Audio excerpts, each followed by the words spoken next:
Então aqui eu queria fechar falando o quê? O ano começando com China, com o pior início da Bolsa Chinesa desde 2016, isso não ajuda em absolutamente nada a confiança do consumidor chinês.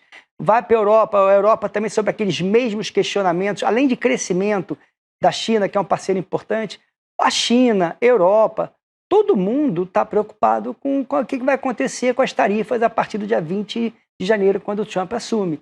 Vai ser gradual? O que ele vai fazer? E aquilo que a gente fala para vocês, todo mundo está deixando as suas moedas andarem para ganhar competitividade. A gente pode ver isso, por exemplo, a moeda chinesa chegou a estar caindo, perdendo 4% em 2024, perdeu 4% desde a virada de setembro para outubro, quando o dólar começou a se fortalecer, e no ano a moeda chinesa andou 3%, e a princípio hoje o Banco Central chinês atuou para evitar um movimento mais forte. Tá? A moeda chinesa tem uma banda de 2% de oscilação intradiária, bateu os 2%, o Banco Central marcou para baixo, tentando suavizar esse processo de desvalorização das moedas. Mas quando a gente olha, tá aqui, ó, o yuan ganha com fixação de suporte.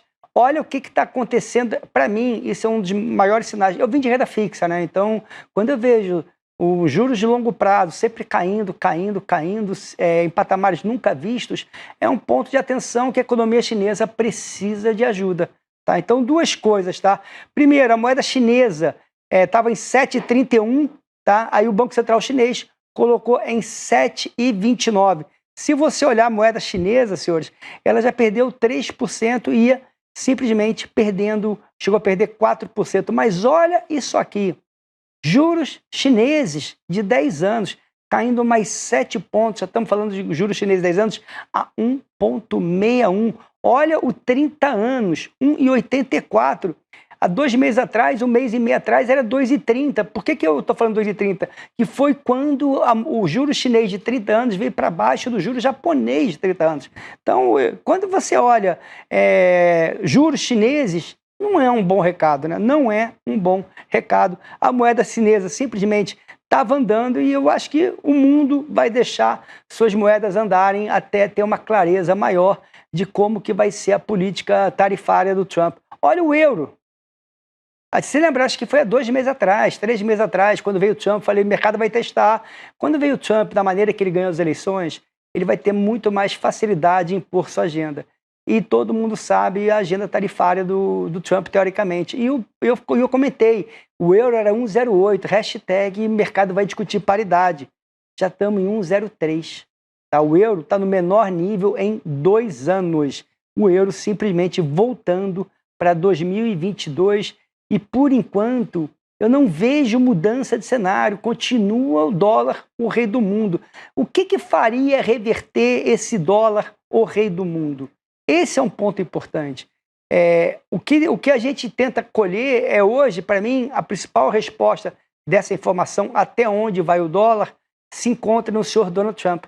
O Donald Trump já deixou claro que ele está incomodado com esse dólar forte. Ou seja, o que adianta o Trump botar tarifa para os seus produtos ganharem, dar mais força ao mercado local e simplesmente os países responderem deixando suas moedas andarem, fortalecendo o dólar. Os Estados Unidos perdem competitividade, perde exportação. Então, para mim, onde vai acabar, onde vai resolver essa história do dólar o rei do mundo, só para a gente ter noção, vou colocar aqui o DXY, depende do Trump. Eu acho que o Trump está deixando claro, tá, que esse dólar forte está começando a incomodar. Estamos falando de dólar 108,74. Olha que loucura, tá? Ali na virada de setembro para outubro, o dólar era 100. Olha, era 100. Aí veio aquelas revisões do PIB super forte, veio um payroll forte, aí depois veio o Trump, aí foi linha reta. Olha aonde está o dólar. Por enquanto, o que freia o dólar? Para mim, só o Trump freia o dólar. Só o Trump deixando claro que está insatisfeito com esse fortalecimento do dólar e ele vai tomar algumas medidas. Então aqui eu encerro passando de que maneira? O ano de 2024 para a Bolsa Chinesa estava um ano difícil até virada de setembro para outubro, engatou aquele rally absurdo, mas já largou devendo. Europa segue dólar fraco, bolsas europeias discutindo crescimento e medo das tarifas lá fora. E aqui a gente volta para para o dono do mundo, tá? Aqui é o dólar globalmente, como a gente falou para vocês, o rally é absurdo, e aqui é 2 anos consecutivos de bolsas americanas acima de crescimento de 20%. Não é normal, tá? Não é normal. Em 100 anos, só 4 vezes a bolsa americana engatou 2 altas seguidas acima de 20%. Como é que vai ser 2025? 2025 a gente tem dúvida. Para onde é que vai o juro americano 10 anos? Olha aqui, a gente não pode esquecer o último Fed. O Fed de dezembro teve recados importantes. Quando ele deixou claro, o Fed, que hoje a preocupação dele, número 1, voltou a ser inflação e medo de mercado de trabalho, afinal a economia americana está crescendo 3%.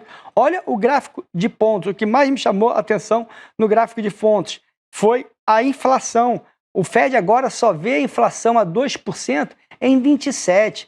Ele via antes, em 2026. Aqui, o PCI de 2025, ele mudou de 2,2 para 2,5 e pior. Aqui, quando estava 2,2, o pessoal do Fed achava que estava em equilíbrio. E aqui, em 2,5, está com risco assimétrico para cima. O que o Fed disse? Revi para 2,5 e se tiver surpresa, pode ser acima de 2,5. E olha aonde o mercado, onde o Fed já está discutindo qual é o juro real, o juro nominal de equilíbrio dele de longo prazo. Antes era 2,5 com 3,5, a gente já está em 2,8 e 3,5.